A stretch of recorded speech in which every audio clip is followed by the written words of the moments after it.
Vous voyez bien? Ouais. Super, ben merci beaucoup déjà de m'avoir donné une place pour parler effectivement du Limix. Je suis vraiment navré de ne pas pouvoir être parmi vous aujourd'hui. Donc voilà, je suis. Alors il y a un grand changement avec le Limix, il y a deux grands changements avec le Limix en 2025. Le premier, c'est qu'il change de nom. On s'appelle plus Limix, mais on s'appelle Limix en minuscule. On quitte la signification longue, l'acronyme, et on reste sur le sigle lui-même et on se présente comme un laboratoire de recherche en informatique pour la santé. Et comme l'a dit Julien, le deuxième gros changement, cette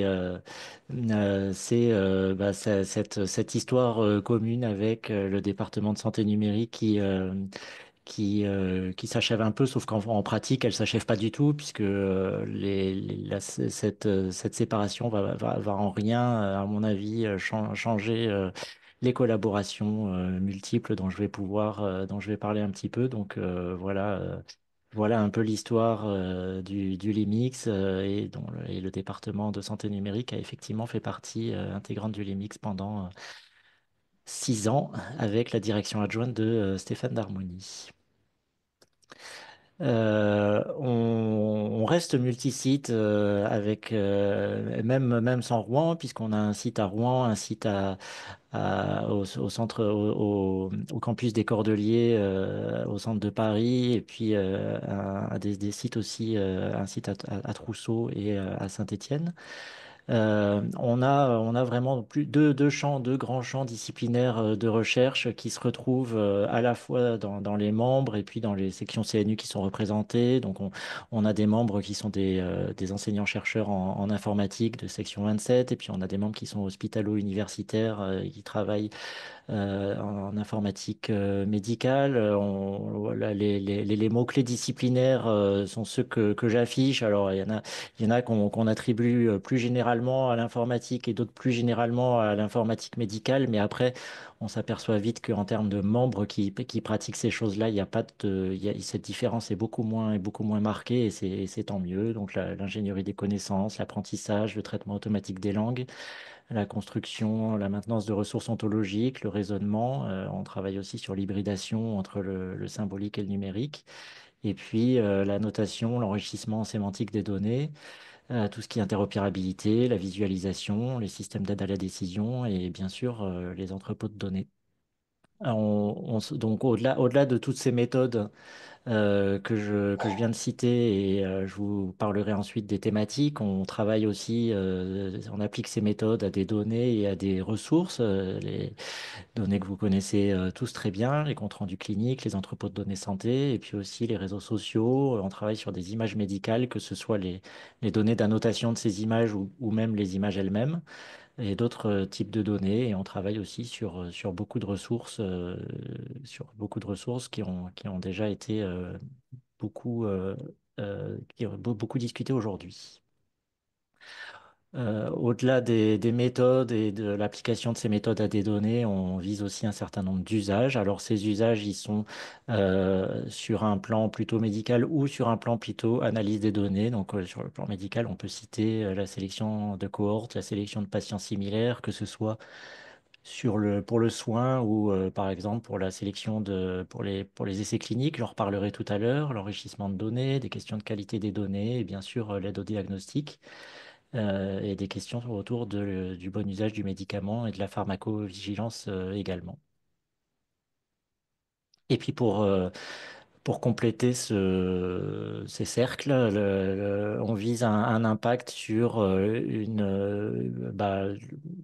le champ, l'ensemble des protagonistes de la santé, que ce soit des méthodologistes, les établissements de santé, évidemment les équipes de soins, les patients, les patientes, et on travaille aussi beaucoup avec les instances des industriels de la santé numérique et l'industrie pharmaceutique. Alors, notre séparation en thèmes, elle se présente de cette façon-là. Donc, on voit, il y a un thème qui est plutôt un terme transverse. Comme j'ai dit tout à l'heure, on a Environ la moitié de nos chercheurs sont des chercheurs en informatique, donc ils font de la recherche en informatique et en informatique pour la santé, avec des applications visées sur l'ensemble des autres thèmes que je vais mentionner. Le premier thème que vous voyez en haut à gauche, c'est le médicament, la représentation des connaissances pharmaceutiques, la prescription, la pharmacovigilance. Vous avez également l'aide décisionnelle pour le soin, pour le pilotage, la santé publique, la recherche en santé, et puis bien sûr un thème sur les entrepôts de données et les cohortes. Et ce qui est vraiment frappant quand on regarde les projets associés à ces thèmes, c'est que chacun de ces thèmes a des projets en commun et très intriqués avec les activités du département de santé numérique à Rouen. Et ça, c'est vraiment très notable et ça m'a frappé d'autant plus en faisant cette présentation. Si je reprends les sous-thèmes, les produits de chaque, donc pour le premier, la recherche en informatique, ben donc on travaille sur les méthodes que j'ai déjà citées et les produits, c'est à la fois des formalismes, des ontologies, des ressources terminologiques d'un côté, mais également des corpus, des bases de données. Et enfin, des logiciels pour raisonner, pour annoter, pour visualiser. Donc, on produit à la fois des connaissances, des logiciels et des corpus. Un exemple de projet commun, évidemment, qui a été mentionné plusieurs fois en détail, c'est le projet partage sur les grands modèles de langue. On participe aussi à des cas d'usage qui auraient pu me faire mettre ce projet dans la catégorie aide décisionnelle, mais finalement, pour nous, c'est principalement un projet de recherche en informatique et en informatique pour la santé. Je ne détaille pas évidemment puisque ça a été déjà beaucoup fait. Au sujet du médicament, ben, on travaille donc sur des systèmes d'aide à la description, sur les ontologies, les ressources formelles autour de la représentation des médicaments, la pharmacovigilance, notamment au travers des réseaux sociaux, des réseaux sociaux, pardon, avec comme produit des ontologies nombreuses et les logiciels de visualisation pour l'aide à la décision. Donc là, également, un exemple de projet commun qui a également été mentionné, c'est le projet Remiam, autour des interactions médicamenteuses et de l'interopérabilité. Pour ce qui est de l'aide décisionnelle, les sous-thèmes sont les applications de e-santé, l'aide à la décision à l'intérieur des spécialités médicales, la maintenance de ces systèmes d'aide à la décision et la recherche d'informations. Et là, nos produits sont des méthodes et des algorithmes en provenance de nos travaux méthodologiques pour, euh, pour la conception et le développement d'applications et la recherche d'informations. On travaille aussi sur les guides de bonne pratique et évidemment l'aide au diagnostic. Et là, un projet que j'aurais pu mettre dans la catégorie médicaments, mais un projet en commun, c'est le projet Abimed, qui a également été mentionné sur les bilans de médication avec un gros travail sur la visualisation et l'aide à la décision associée. Et enfin, le thème sur les entrepôts de données et les cohortes sur lesquels on travaille et sur lesquels j'ai choisi de vous présenter deux projets deux types de projets assez différents. On travaille sur l'extraction et la structuration d'informations, sur l'interopérabilité, et je vais vous montrer deux exemples de chaque. Alors l'exemple, le projet Pénélope autour de l'interopérabilité. Donc, comme vous le savez, la problématique est le taux d'essais cliniques qui n'atteignent pas leur objectif de recrutement, ce qui constitue une perte considérable de temps et de ressources pour les promoteurs de recherche clinique et évidemment une perte de chance également du point de vue du patient et du professionnel de santé. Donc pour ça, les SAREC, les systèmes d'aide au recrutement dans les essais cliniques se sont penchés évidemment sur l'opportunité d'utiliser les entrepôts de données de santé et pour améliorer ces taux de recouvrement. Alors, Pénélope est un des exemples d'initiatives dans ce sens. C'est un réseau national qui a pour objectif d'obtenir des jeux de données standardisés, d'améliorer la qualité, de mettre en œuvre des algorithmes d'éligibilité des patients et d'avoir une approche commune à travers tous les partenaires du réseau pour euh, développer et évaluer le SAREC de manière interopérable. Il y a une thèse est en cours sur ce sujet-là. C'est un des projets du programme Accès de la PHP autour du développement des EDS.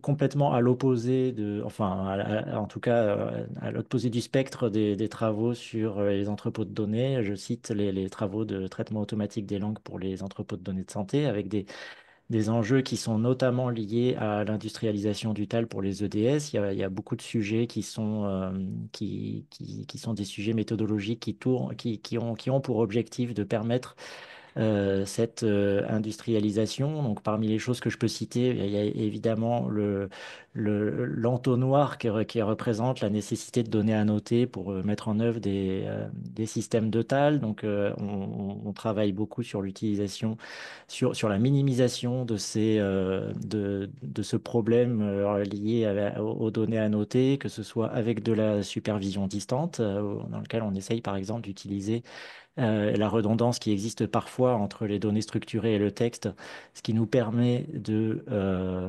générer des données annotées de façon automatique en associant les données structurées et le texte pour entraîner des systèmes. Mais on travaille aussi sur la minimisation des ressources savoir exactement quels sont les cas d'usage, quelles sont les situations dans lesquelles des modèles plus ou moins gros, voire des méthodes symboliques peuvent permettre d'apporter des solutions convenables avec pour objectif de minimiser à la fois les ressources humaines, mais aussi les ressources énergétiques le temps passé de façon générale.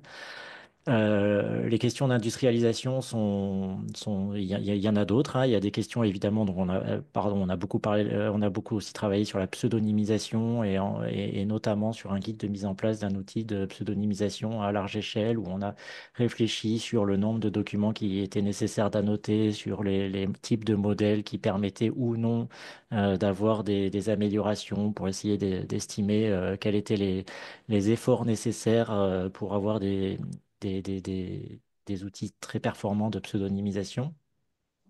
Comme vous le savez, il y a également un gros problème autour de la réglementation et de l'impossibilité de partager des données privées. Et donc, sur ces deux aspects, on a travaillé plusieurs, avec la PHP, mais aussi avec le Listen, avec Aurélie qui est dans la salle, par exemple, autour des modèles permettant de préserver la confidentialité des données en faisant des mécanismes d'entraînement successifs qui permettaient de faire en sorte qu'à la fin, le modèle final n'ait été entraîné que sur deux données publiques et donc soit partageable, ou bien est-ce qu'il est possible de profiter des ressources plus riches en anglais en utilisant la traduction? On a réfléchi aussi à ces questions, même si finalement la conclusion était on perdait quand même finalement de façon assez significative en performance. Et puis enfin, on travaille comme beaucoup de monde sur l'évaluation des performances des modèles génératifs dans différentes configurations, également d'ailleurs avec le Listen et donc dans le cadre notamment du projet Partage qui est en plein dans cette thématique. Voilà pour ces deux projets et pour cette vision très rapide des activités du Limix.